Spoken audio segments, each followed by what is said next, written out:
esperança, com energia, com força. Bem-vindos e bem-vindas por participar e fazer da nossa vida uma mudança, agora que a nossa cidade possa ser melhor e companheiros, boa noite, professor, prazer ouvi-lo, uma realização pessoal, sempre coloquei como aluna dos seus textos, das suas palestras. Obrigado por tudo que o senhor fez e tem feito uma América Latina soberana, voltada para os povos e para a justiça social, socioambiental. Muito obrigada. Prazer Ana Paula, prazer Rogério, prazer Bela, prazer Fábio e todos os movimentos sociais aqui presentes. Bom, me apresentando, e eu me chamo Lula Salabete, estou deputada federal, e eu digo sempre, eu posso estar na política, mas sou professor. Até porque reconheço que meu papel em sala de aula é muito mais importante do que meu papel no espaço legislativo. Porque no espaço legislativo nós criamos leis, mas em sala de aula nós criamos consciências. E o que muda o mundo de fato não são novas leis, mas novas consciências que se constroem em sala de aula. Tem um poeta chamado Gabriel Pensador que tem um verso que traduz isso que eu penso. Ele diz: muda, que quando a gente muda, o mundo muda com a gente muda o mundo é na mudança da mente. Ou seja, o que vai transformar o mundo de fato não são novas leis, embora elas sejam importantes, mas novas consciências. Nós temos uma lei que criminaliza o racismo no Brasil, e eu pergunto, quantas pessoas já foram presas por racismo no Brasil? Então, mais importante do que criar uma nova lei, é criar novas consciências a favor de uma sociedade mais justa e democrática. A proposta aqui hoje é conversar um pouco sobre o cenário do Horizonte e nós, candidatas e candidatos do campo progressista, do campo popular, trazer um pouco, resumidamente, o que pensamos sobre a cidade nesse processo eleitoral. Porque, além também de deputada federal, estou pré-candidata à Prefeitura de BH. Eu costumo dizer sempre, tem uma frase de um dramaturgo alemão que eu gosto muito, chamado Bertolt Brecht, que ele diz assim: primeiro o estômago, depois a moral. Primeiro o estômago, depois a moral. Porque o tempo da fome não é o tempo da ideologia. E aí, como disse o professor Leonardo Boff, acho que o debate central que nós temos que fazer para Belo Horizonte, para o país, e a questão mais básica é aprofundar o combate à fome aqui.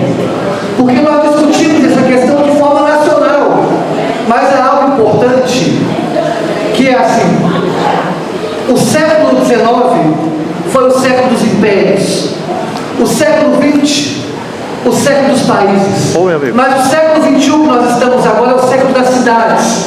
Então, se nós queremos transformações profundas no país e no mundo, elas começam na cidade. Então, se nós lutamos para o combate à fome, ela tem que se dar inicialmente na cidade. Há um dado alarmante sobre o qual nós temos que encarar.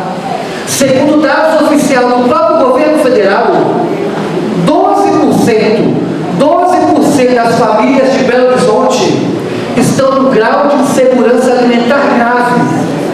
Duda, o que é o grau de insegurança alimentar grave? É um nome bonitinho para algo muito feio, para mostrar que 12% da população das famílias de Belo Horizonte tem criança passando fome, criança sem se alimentar. Isso é gravíssimo, porque nós nos deparamos com uma realidade gravíssima que 12% das famílias de Belo Horizonte tem criança passando fome. E quando nós andamos e saímos aqui hoje, a gente vê como aumentou consideravelmente a população em situação de rua de Belo Horizonte. Pasmem, nos últimos 8 anos,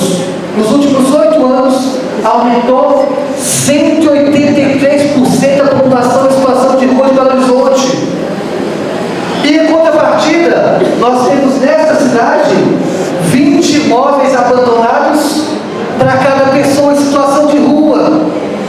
E nós não podemos naturalizar isso, de que nós temos 20 imóveis abandonados ou deixados de lado para cada pessoa em situação de rua, o que aponta e casa com o que o professor Leonardo Boff acabou de dizer, a urgência de fazer uma reforma urbana na capital, e essa reforma urbana tem como pilar moradia e combate à fome. Essas são as coisas mais básicas que nós temos que discutir, porque o que nós vemos na política brasileira é um debate cada vez mais ideológico e menos político. E o que nós temos que defender é justamente o debate político, porque, na minha opinião, só existem duas grandes ferramentas para transformar a sociedade, que é educação e política. Educação e política. E quando casamos as duas é melhor ainda. Então, nesse sentido, o debate também sobre o cenário educacional de Belo Horizonte do país é drástico. Ninguém hoje mais quer ser professor por causa da desvalorização da nossa categoria. Eu dou aula há 20 anos, e já vi vários projetos pedagógicos excelentes. Mas ninguém discute o básico. Se nós queremos uma educação melhor, isso se inicia pela valorização dos professores.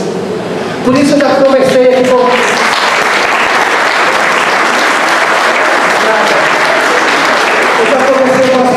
companheiros candidatos do nosso campo. Se nós somos do campo popular, do campo progressista, nós temos a obrigação de colocar no nosso plano de governo que, caso uma de nós ou um de nós seja eleito ou eleita, que Belo Horizonte consiga ser a capital que pague o maior salário para os professores do país.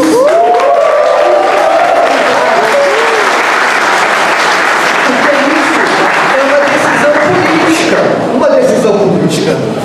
E aí, entendendo a importância da educação, a gente casa também no debate ambiental que está em crise. Como Leonardo Boff bem disse, e infelizmente os cientistas climáticos vão dizendo, nós somos a última geração. Nós somos a última geração capaz de frear a crise climática. Ainda é possível mudar a crise climática, mas essa mudança não se dá apenas por leis. Ninguém ama por lei. Nós temos que amar a partir de uma motivação muito maior. E acho que o momento é esse. Além de endurecer a legislação em defesa da questão climática, mas ela vai discutir a construção de novas consciências climáticas também. E superar essa visão que nós temos, que nos colocou nessa crise, que é essa visão antropocêntrica. Duda, o que é uma visão antropocêntrica? É a ideia de que o ser humano é dono do universo. Nós temos que substituir a ideia do ser humano como dono do universo para o ser humano como parte do universo.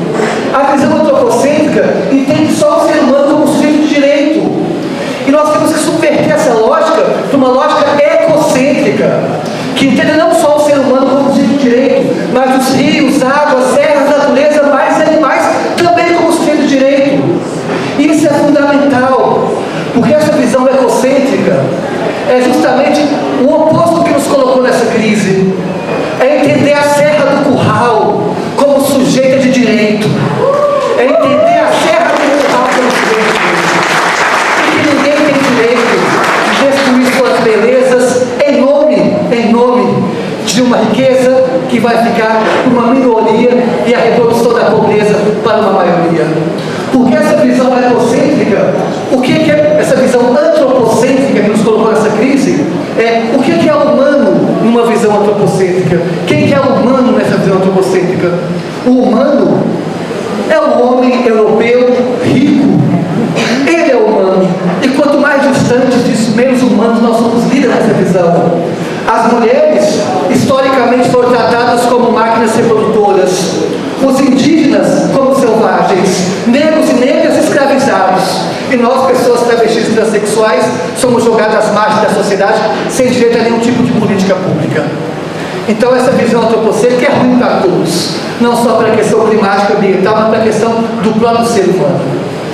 E para terminar minha fala, já que são 10 minutos que me colocaram, 2 minutos para terminar, e nós temos que pensar o agora, mas também o futuro. E aí, eu penso também que tem que ser um compromisso nosso, e é um tema que me sensibiliza muito, que é a política pública voltada para as crianças. A política pública voltada para as crianças. Quando eu fui vereador, eu tive o prazer de aprovar um projeto de lei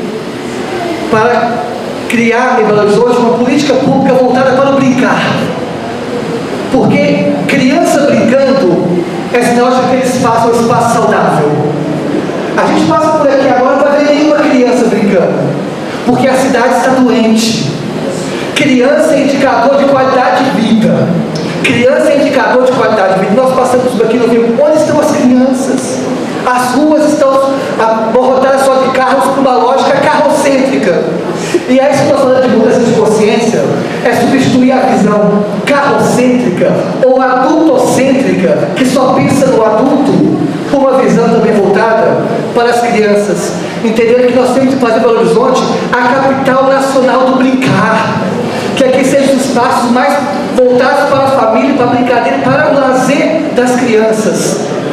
E termina agora dizendo crianças, mas também há uma categoria que foi historicamente abandonada na política pública, que são justamente a população idosa. O Brasil tem avançado cada vez mais o número de pessoas idosas e os direitos de aposentadoria, previdenciários retirados. Estima-se que em 2050, nós teremos uma população muito mais idosa do que jovem no Brasil. E não há nenhuma política pública. E os espaços de acolhimento para a população idosa são poucos, a maioria privado e caro.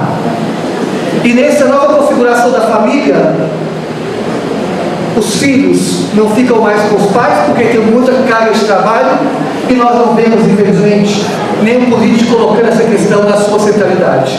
Então termino minha fala agradecendo pela escuta. Me sinto muito contemplado e feliz de estar nesse espaço de fé, cercado de pessoas de luta, do companheiro Leonardo Boff, que admiro demais. E aí eu termino dizendo, é comum dizer, as pessoas falam, nós temos que dar voz para negros e negras, dar voz para as mulheres, dar voz para as indígenas, dar voz para as pessoas LGBT. E nós não queremos voz, nós queremos escuta, porque a escuta é um ato pedagógico, é um ato político. Então ter essa escuta e esse espaço de troca é fundamental se nós queremos uma cidade mais justa, mais democrática e mais voltada para a justiça socioambiental. Muito obrigado. Fórum Político Terrorista Belo Horizonte, 4 de abril de 2024. Boa noite, companheiras e companheiros de luta. Queria começar com uma saudação muito especial ao Leonardo Boff, que tem falado sobre os temas centrais há muitos anos no país, no mundo, né? Ele falou aqui sobre vida, a condição não só da humanidade, mas das outras espécies de viver. Falou sobre a ameaça das guerras e falou também sobre o aprofundamento terrível das desigualdades. Em todas as suas palestras, que são sempre atuais, você traz esses 3 temas, que são temas importantes para o mundo, para o Brasil e para as cidades. E eu, desde muito novinha, era sua fã, te acompanhava em cada fórum social mundial, assistir essas palestras. E compartilhar uma mesa com você é um motivo de uma honra que eu não posso nem escrever. Muito obrigada.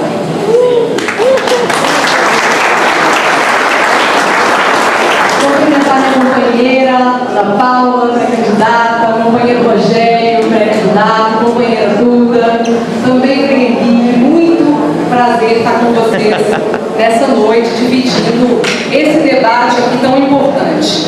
E mais especial ainda, está ocupando esse lugar aqui, que é um lugar de fé, mas é um lugar de muita política e da história de Belo Horizonte.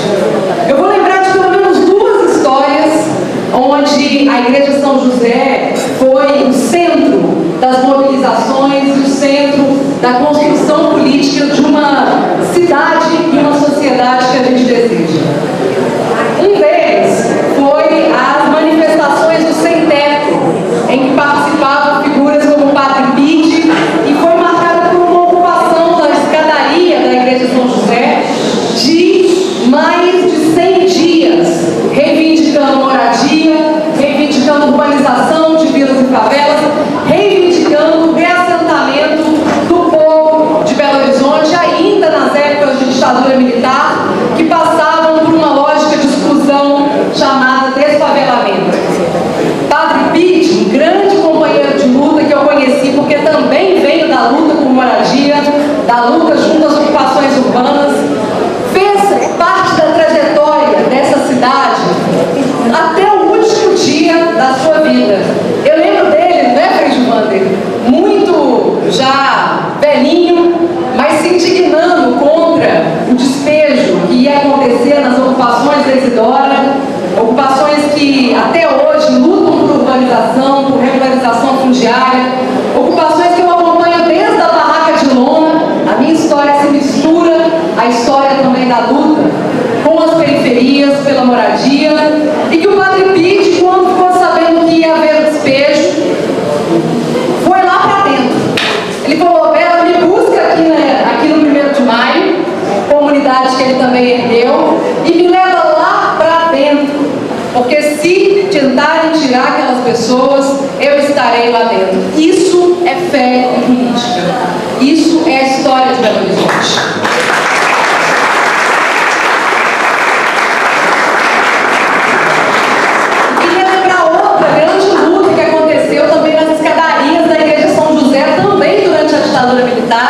Na década de 80, que era o movimento de mulheres Quem Ama Não Mata. Depois dos feminicídios brutais de mulheres belo-horizontinas, se ergueu o primeiro e um dos pioneiros movimentos feministas no Brasil para poder lutar contra o feminicídio, que infelizmente continua sendo tão atual em Belo Horizonte e no estado de Minas Gerais. Estado esse que mais assassina mulheres no Brasil. No ano retrasado, foi o estado que mais assassinou mulheres. No último ano, foi o 2º estado que mais assassinou mulheres, simplesmente pelo fato de serem mulheres. Então, gente, Belo Horizonte e esse espaço, ele é um espaço de mobilização, de luta e de construção da nossa história. E eu acredito que fazer esse debate aqui, juntando fé, política, juntando esperança e tantos nomes potentes da esquerda belo-horizontina, pode também reacender, a partir de toda essa memória, a condição da gente resgatar Belo Horizonte, resgatar o brilho da cidade de Belo Horizonte, resgatar Belo Horizonte enquanto uma cidade do encontro, uma cidade das políticas transformadoras. Hoje eu passei o dia visitando equipamentos de acolhimento à mulher aqui na nossa cidade.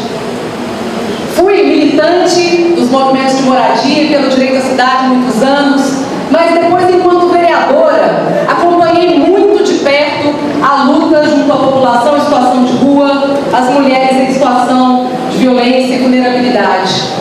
E nós lutamos junto com Laura Carolina para a construção de um equipamento aqui na nossa cidade, que é o 3º equipamento desse tipo no Brasil e talvez o mais potente. A Casa da Gestante e Puérpera em situação de vulnerabilidade e em situação de rua. No momento em que Belo Horizonte estava denunciada na ONU pelo sequestro de bebês das suas mães, mães da sua maioria negras, pobres, privadas da maternidade, mas em alguns casos, né, nem sequer mulheres negras e pobres, porque havia se indiscriminado e formado uma máfia de sequestro de bebês em Belo Horizonte. A gente provocou as políticas públicas a agirem e construírem um espaço que é o espaço da Gestante da Puérpera, que completou mais de um ano agora. E foi muito emocionante eu encontrar nesse espaço a Jamile. Jamile é uma mulher que tem uma trajetória de vida nas ruas já longa pela situação de abuso de álcool e outras drogas. A Jamile é uma mulher negra e uma mulher que teve vários filhos, todos eles ela não conseguiu acompanhar, foram tirados dela, ela foi impedida de exercer a sua maternidade, o seu cuidado. A Jamile está muito feliz, porque depois de um tempo dentro da Casa da Gestante da Puérpera, ela vai comemorar essa semana, pela primeira vez na vida, o aniversário de uma filha sua. Uma filha que ela pôde acompanhar desde o nascimento até o Ela falou: eu vou poder ter fotos com a minha filha e comemorar com ela um ano de vida. E tem mais. Tem um ano que eu não faço uso de álcool e outras drogas. Olha, eu resgatei a minha digital. A digital do dedo que havia sumido pela situação de abandono que ela se encontrava. Olhando para a Jamile, eu compreendi por que é urgente e necessário derrotar a política do fascismo que se alimenta da desesperança, se alimenta da catástrofe, mas também a política do menos pior. Aquela que nos levou, há alguns anos atrás, a abandonar gestões progressistas como aquelas que nós construímos em Belo Horizonte, fruto da luta de movimentos sociais, para apostar numa política do menos pior. Centros de vivência agroecológicos, os primeiros restaurantes populares, a casa de referência da mulher em situação de violência, todas essas políticas foram construídas em Belo Horizonte e depois se espalharam para o Brasil. Belo Horizonte era uma cidade vanguardista da construção de um Brasil justo, soberano, com dignidade, e um Brasil também ambientalmente sustentável. Afinal de contas, é dessa época, e um pouco antes dela, a luta em defesa da Serra do Curral, a luta em defesa dos nossos rios, Ribeirão do Arrudas, Onça e tantas outras belezas que estão mal cuidadas. Essas políticas foram abandonadas. E em nome do menos pior, as periferias de Belo Horizonte foram sendo abandonadas. Eu acompanho a luta das periferias diariamente e sei na carne o que é Belo Horizonte ter passado a ser a cidade que mais regrediu em saneamento básico. Das ocupações que eu acompanho, nenhuma teve instalação de esgoto, nenhuma teve instalação regular de água nos últimos anos. As periferias hoje acessam menos de 1% do orçamento da capital. E quando vem uma pandemia, como a pandemia da Covid, e uma situação de agravamento da crise econômica mundial, muitas famílias foram empurradas para a situação de rua. Eu acompanhei um equipamento, o Canto da Rua Emergencial, que foi um equipamento muito importante construído pela própria população em situação de rua. Na primeira onda, o equipamento recebia as pessoas que já estavam nas ruas. Na segunda onda, eles receberam aquelas famílias que iam para lá se alimentar, porque elas não tinham mais condições de se alimentar em casa, estavam sacrificadas pelo aluguel. Na terceira onda, o Canto da Rua Emergencial recebeu famílias inteiras que iam para a rua com seus móveis para debaixo dos viadutos, tremendo de medo da chegada da fiscalização para retirar os seus pertences, aquele pouco que elas tinham.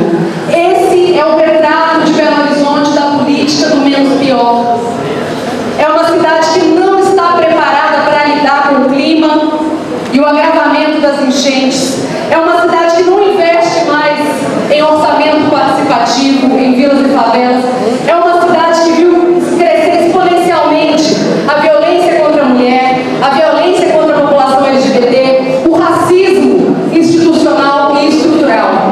Nós precisamos resgatar Belo Horizonte enquanto uma cidade do encontro, enquanto uma cidade que não só resgata aquelas políticas que nós construímos, mas que é capaz de inventar outras políticas, como podemos pensar a construção de cinturões verdes de produção de alimento na cidade, coisa que os movimentos populares fazem, como espaços noturnos, creches noturnas, que inclusive foi um dos projetos de lei da Marielle Franco, nossa companheira brutalmente assassinada, e que agora conseguimos desvendar que também a questão da moradia, também a questão da terra estava por trás da morte da Marielle. Para terminar, nós precisamos fazer uma inversão radical nas prioridades de investimento de Belo Horizonte. Se 25% do povo vive em vilas, favelas, ocupações, está em situação de fome, em situação de vulnerabilidade, nós precisamos de, no mínimo, 20% do orçamento destinado a essas regiões, destinado a essas áreas. Só transformando Belo Horizonte numa cidade do cuidado,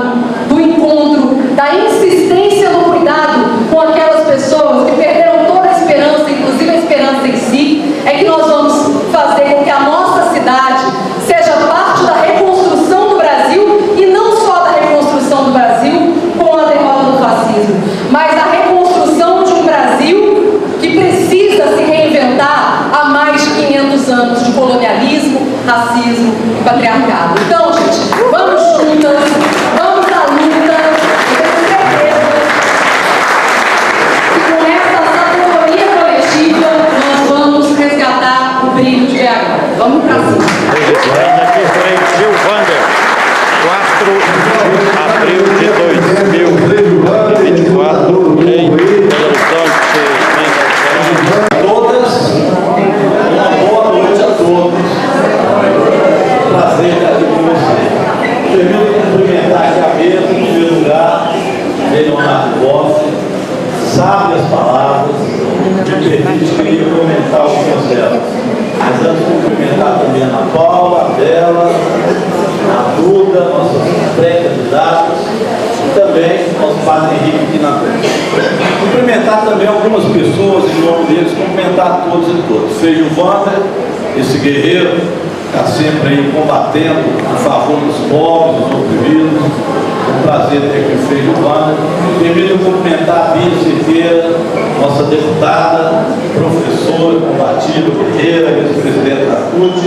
E eu vim chegando aí também, queria fazer o cumprimento para a Neila Batista, que foi nossa vereadora. E a Neila está hoje lá no INCRA, uma tarefa escura, tentar fazer reforma agrária no meio de tantos fascistas que ocupam o agronegócio brasileiro. Então, parabéns aí para a Neila que encarou essa tarefa. Eu queria começar primeiro dando uma notícia boa, depois fazendo um convite para você. A notícia boa é que o Galo já está ganhando de 3 a 0.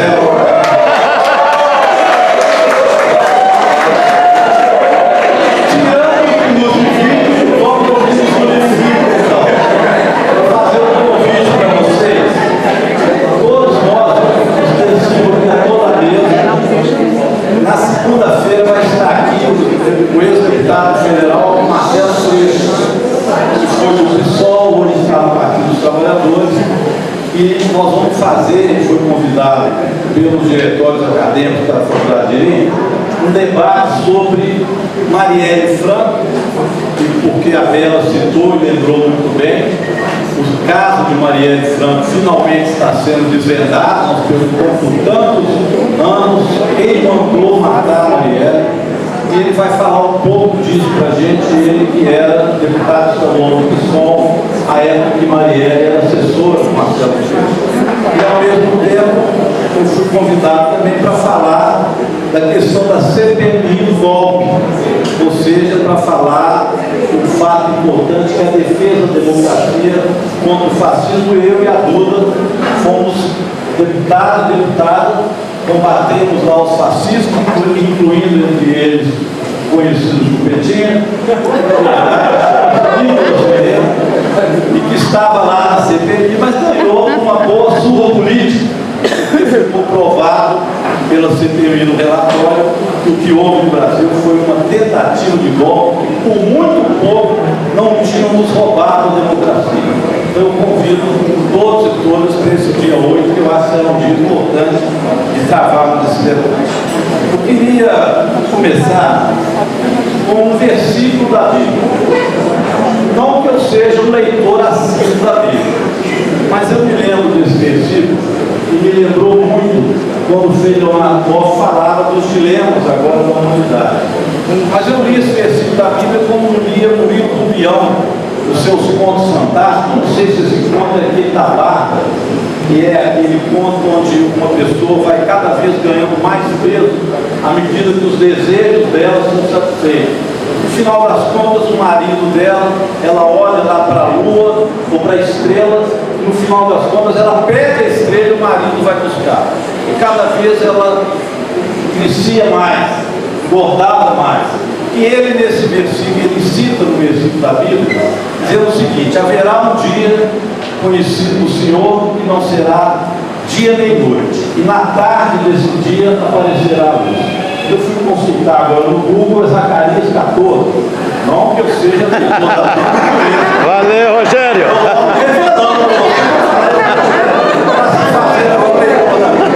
Mas eu conheci esse versículo através dos contos do livro do Bião. Enquanto o Frei Leonardo Boff falava para a gente, eu fui vendo esses dilemas que a humanidade nos coloca. estamos num grande dilema, estamos numa encruzilhada. Ou vai o socialismo ou vai a barbárie. Isso é uma frase antiga, mas ela é tão real, ela é tão presente, e infelizmente, se nós não dermos o jeito, e a luz só aparecerá se nós fizermos com que a luz apareça, porque ela não virá de graça, ela virá a partir da nossa construção, e eu acho que é isso que Murilo Rubião queria dizer nos seus contos fantásticos. Se nós não alterarmos isso, a barbárie vencerá a justiça social. E a barbárie não pode vencer a justiça social. A humanidade tem que vencer a barbárie. Nós temos que caminhar para frente no sentido de criar um mundo. Mas hoje a situação é realmente lamentável em alguns aspectos. Quando a gente vê o Milei ganhar na Argentina, quando nós vimos o Lula ganhar no Bolsonaro por muito pouco, felizmente ganhou.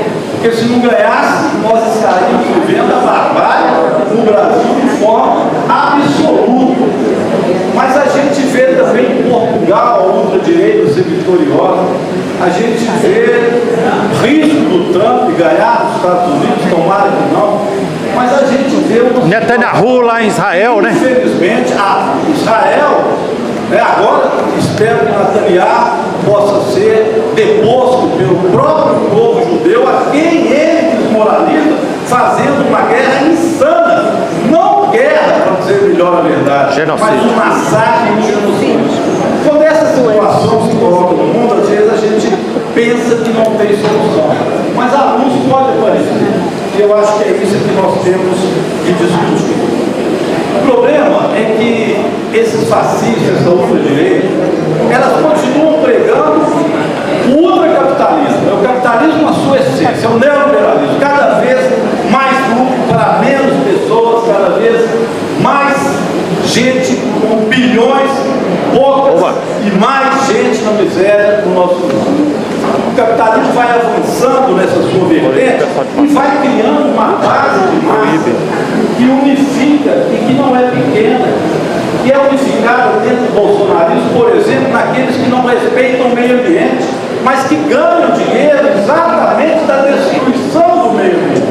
Esses, invariavelmente, são bolsonaristas, porque eles não aceitam as leis ambientais. As leis ambientais nos impedem de lucrar e eles ficam contra as próprias leis, mesmo que seja no regime capitalista. E, portanto, querem para além do que já lucram no sistema em que existem tantos pobres e poucos ricos. Mas esses são os mesmos que não aceitam também as leis trabalhistas. Eles não aceitam a CLT. Se alguém tem 13º, eles questionam. Se alguém tem direito à maternidade, eles questionam. E se fala em direito à paternidade, eles riem. Portanto, esse absurdo também do mundo do trabalho é o mundo do trabalho que eles querem cada vez mais massacrar. Essa base social, que às vezes vive disso, ela vive a partir de um conceito de crescimento do capitalismo, de destruição de direitos. E é uma base de massa que é grande, que é capturada muitas vezes entre os pobres, naquilo que Marx chamava do lucro e do proletariado, aquele que se vive, infelizmente, pelas migalhas que a população porque não tem mais condições. Mas pode baixar um pouquinho, pode baixar. De, portanto, viver da forma digna na sociedade brasileira e assim igual. Isso é o fascismo que emerge da crise do próprio capitalismo. Isso cria essa base de massa que a gente vê aí no fascismo. Mas, ao mesmo tempo, do ponto de vista histórico, do ponto de vista dos costumes, eles são completamente atrasados. Eu tenho a impressão que alguns saem lá do tempo da Idade Média. Aí começam a questionar a vacina. Ficam no fundamentalismo religioso, portanto, lendo a Bíblia e o avanço social e religioso de uma forma completamente retrógrada. Este pessoal aí traz para si o passado. Imagine questionar a vacina que quase dizimou a Europa, matou de peste bubônica 2/3 da população europeia. Quando se criou a vacina lá em 1700 e alguma coisa, foi um alívio para que não tantos morressem, e eles estão hoje na televisão com o governador de estado, o deputado federal e o senador se vangloriando que nas escolas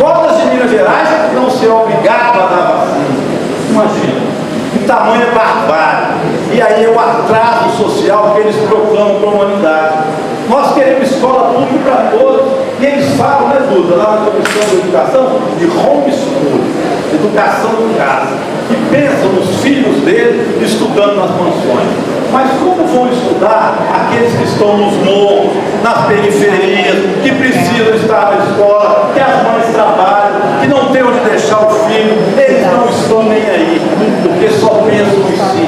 Essa base de egoísmo é que está prevalecendo hoje na sociedade. Mas isso é efêmero, isso passa desde que nós tenhamos a nossa organização. Mas é a isso que nós vamos debater. E eu pergunto, para concluir um minuto, o que tem Belo Horizonte a ver com isso? Tem tudo a ver. O que tem as eleições a ver com isso? Tem tudo a ver. Nós precisamos derrotar o fascismo nas eleições municipais do Brasil que serão realizadas esse ano. Nós precisamos derrotar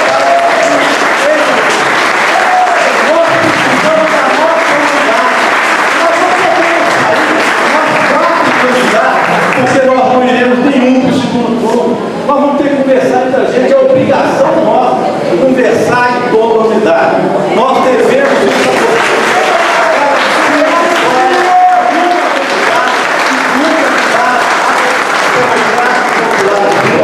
eu termino dizendo que se eu tivesse que escolher uma coisa para falar sobre o que Belo Horizonte precisa, eu diria: Belo Horizonte precisa de ouvidos.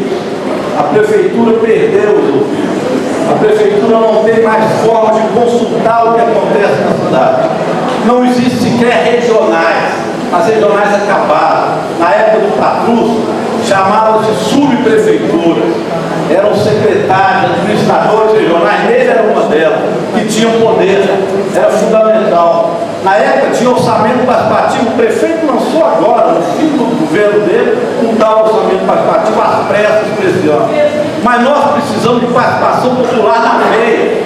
Isso significa criar aquilo que o governo Lula criou no seu segundo governo, que eu tenho discutido com os companheiros e companheiras.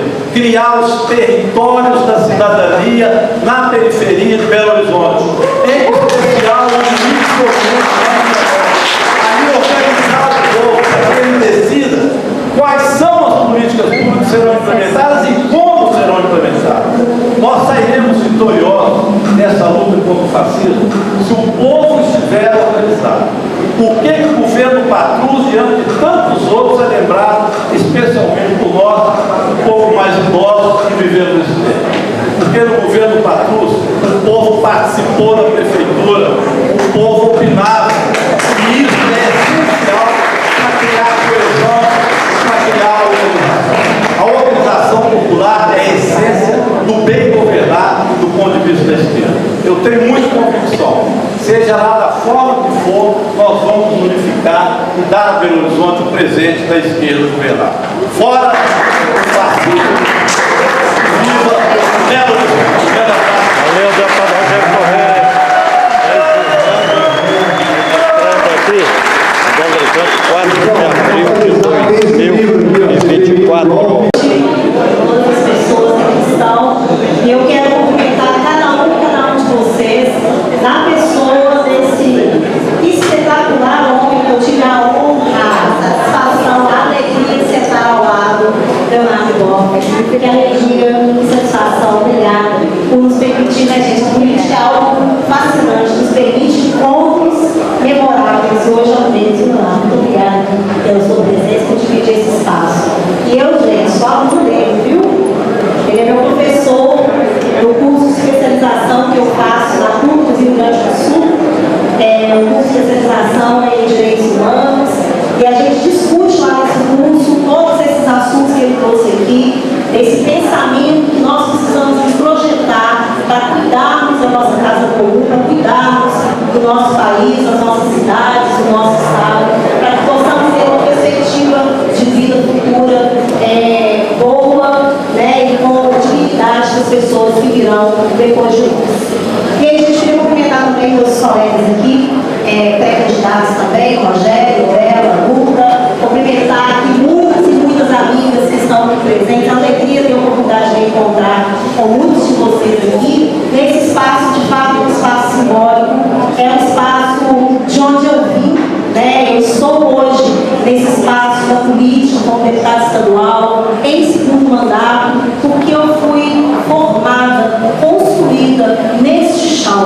no chão da Igreja Católica. É dos movimentos sociais da Igreja que eu fui construída para entender o que é comum, para entender que a gente precisa construir a perspectiva de trabalhar com uma coletividade. É desse chão que eu venho. Eu fiquei muito emocionada de entrar aqui hoje nessa sala cheia, lotada, porque é assim que a gente faz a igreja em saída. É assim que a gente constrói uma sociedade que, de fato, seja uma sociedade justa, igualitária para todos e para todas. E nesse espaço aqui, gente, eu já ensaiei muita coroação.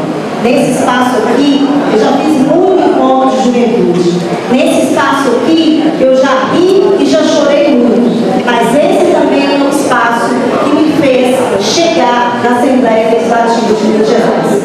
Então, eu queria primeiro fazer essa referência, porque é muito simbólico, é muito expressivo eu estar aqui. E antes de eu falar assim, propriamente da motivação que me faz estar hoje como uma pré-candidata à prefeitura de uma das principais capitais do nosso Brasil, eu queria perguntar para vocês, a pergunta é rápida. Eu também sou professora, viu, gente? E a gente tem mais professora, né? A gente gosta de silêncio quando a gente está falando, né? Então, vou fazer pergunta que todo mundo concentra aqui. Vocês acham que está tudo bem em Belo Horizonte? Vocês acham que está tudo funcionando bacana? Não! E é exatamente por isso, por essa inquietação, que eu sou hoje como pré-candidata a prefeita da nossa cidade. Porque não está tudo bem. Mas tem jeito de melhorar o que Belo Horizonte se transformou. Tem jeito da gente fazer com que Belo Horizonte volte a ser uma cidade que inspira as pessoas, que volte a ser uma cidade que seja principalmente das pessoas. Eu sou Belo Horizontina, nascida e criada aqui na capital, sou inclusive, companheiros e professor, de uma família bastante peculiar, porque a minha avó é nascida em Belo Horizonte. A maioria das nossas famílias vieram do interior, né? Os avós estão no interior, mas a minha família é daqui de Belo Horizonte. E é também nessa cidade que eu tenho ancorado as minhas duas eleições como deputada estadual. E aí, gente, eu venho também de uma realidade que é a realidade de conhecer Belo Horizonte, de um lugar onde o poder público ainda não chega, que são as vilas, as favelas e as periferias. E eu conheço bem esses territórios, não é de visitinha esporádica, não é de passar lá com carrões ou de fazer visitas de helicóptero. É porque eu piso esse chão cotidianamente. E eu posso afirmar para vocês que as dores da periferia são imensas. Nós ainda temos uma realidade muito dura nessa capital, que é a terceira capital do Brasil. Mas que se a gente andar 300 metros de uma das principais avenidas que corta essa cidade, a gente ainda encontra comunidades que não têm saneamento básico. Eu não estou falando de andar quilômetros, eu estou falando de andar 300 metros e chegar em uma comunidade que não tem saneamento básico, que não tem moradia digna, que as pessoas não têm condições de ter o seu próprio alimento. Isso é muito sério, gente. E sabe como que a gente pode resolver essa situação de Belo Horizonte? Olhando para as pessoas. Belo Horizonte perdeu a capacidade de construir políticas públicas onde as pessoas estejam na centralidade do processo. É isso que eu quero resgatar na nossa cidade. O valor que as pessoas têm. Fazer obra é muito importante, é obrigação do poder público. Mas cuidar das pessoas é a tarefa da prefeita e do prefeito. E é isso que nós vamos fazer quando a gente chegar a 12. Porque ao invés de pensar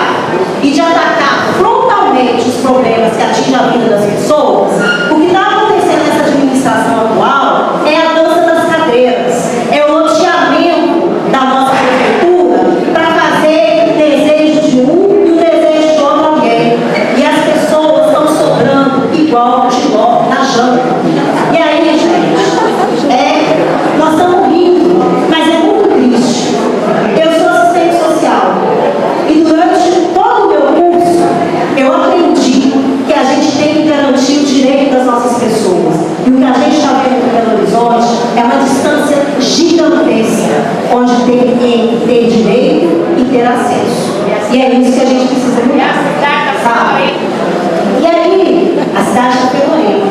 Nós temos uma cidade onde a administração municipal não cuida dos cartões postais da cidade, não cuida da patrulha, não cuida da nossa serra cultural, não cuida do hipercentro da cidade com a gata privilegiada. Vai cuidar das periferias, gente? Então, eu proponho que nós façamos uma inversão de prioridades, onde a gente consiga colocar a necessidade das pessoas na prioridade. E nós estamos num momento muito dramático da sociedade. Nós estamos num momento, gente, onde a polarização, onde a radicalização, onde o debate moral, onde o debate ideológico está tirando a prioridade da necessidade da nossa gente. É por isso que a gente precisa ter a consciência e o compromisso de inverter essa ordem e fazer com que a gente tenha coragem de debater o enfrentamento à fome, à miséria, de oferecer um transporte público de qualidade, de garantir comida no prato da nossa população, de fazer com que a política de assistência social atenda efetivamente a necessidade da nossa população. Uma cidade desse tamanho, com uma administração que não dá conta de garantir uma eleição de conselheiros tutelares, uma cidade que consegue cometer a covardia de colocar ambulantes, pessoas que já estão em situação de vulnerabilidade, em filas quilométricas para se cadastrarem para o maior evento da nossa cidade, que é o Carnaval, deixaram lá mofando em filas e filas e filas, sendo que no final da história todo mundo iria receber o crachá para poder participar. Isso, gente, é desconhecer a necessidade das pessoas. Como assistente social que sou, como deputada em segundo mandato que sou, uma das deputadas que mais investiu em recursos de emenda parlamentar nessa capital, como uma deputada mulher que tem coragem, porque para ser mulher que está na política, Beatriz, Andréia, Bela, Dura e todas as pré-candidatas que estão aqui, vocês sabem, é preciso coragem. E é com a coragem que nos faz transformar a política pública do Estado de Minas Gerais, é que nós vamos assumir esse compromisso de mudar o horizonte. E aí, gente,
gente vê hoje na administração municipal de Belo Horizonte é condenar o futuro da nossa sociedade. E é nesse espírito de mudança, mas também de compromisso e de responsabilidade que eu quero construir com vocês a perspectiva de uma Belo Horizonte que seja de fato justa e igualitária para todos e para todas. E aí, gente, BH tem jeito, sabe como que é? A participação de cada uma e de cada um de nós. Vamos juntos com uma BH melhor para todos nós.